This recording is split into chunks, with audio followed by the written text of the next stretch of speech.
Good evening.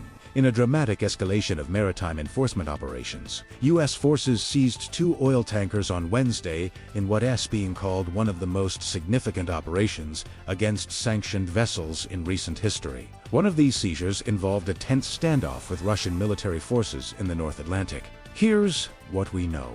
The most dramatic seizure occurred south of Iceland, where U.S. coast guard vessels and helicopters took control of a tanker that had been fleeing American forces for more than 2 weeks. The vessel, originally known as the Bella 1, had recently changed its name to the Marinera and begun sailing under a Russian flag.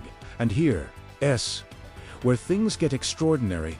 The tanker was being escorted by a Russian submarine and naval ship at the time of the seizure. According to U.S. officials, the Russian submarine had been in communication with the tanker for 3 days leading up to the operation. The U.S. deployed P-8 Poseidon submarine hunting aircraft and AC-13 OJ gunships to support the boarding operation. U.S. European Command confirmed the seizure was conducted pursuant to a warrant issued by a federal court, stating the vessel was seized in the North Atlantic under legal authority. Simultaneously, in the Caribbean, U.S. forces seized a second tanker called the Sophia. U.S. Southern Command reported that the vessel was operating in international waters and conducting illicit activities. The Coast Guard is now escorting this ship to the United States. Homeland Security Secretary Kristi Noem released footage showing armed forces conducting a pre-dawn raid on one of the vessels. In a statement, she declared, "The world's criminals are on notice. You can run, but you can't hide." So what's behind these dramatic seizures?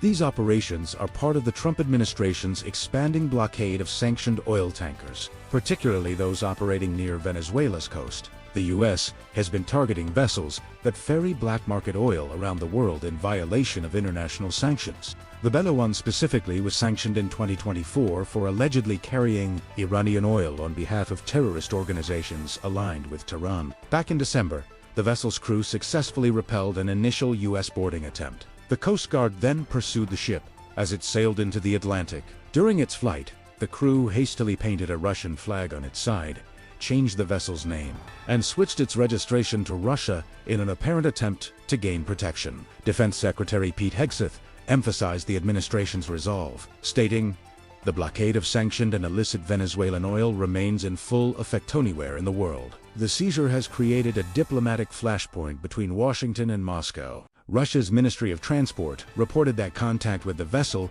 was lost after U.S. forces boarded it. The ministry stated that the Marinera had received temporary permission to sail under the Russian flag in late December, and emphasized that no state has the right to use force against vessels registered in other jurisdictions. Russia had reportedly asked the U.S. to stop pursuing the vessel. The Russian Foreign Ministry said it was monitoring the situation with concern. However, the White House maintains that when the pursuit began, the vessel was stateless, flying a false flag, and subject to a valid judicial seizure order, making the later Russian registration legally questionable. These seizures represent a significant expansion of U.S. maritime enforcement and signal the administration's willingness to take aggressive action against sanctioned vessels when it risks diplomatic tensions with major powers like Russia.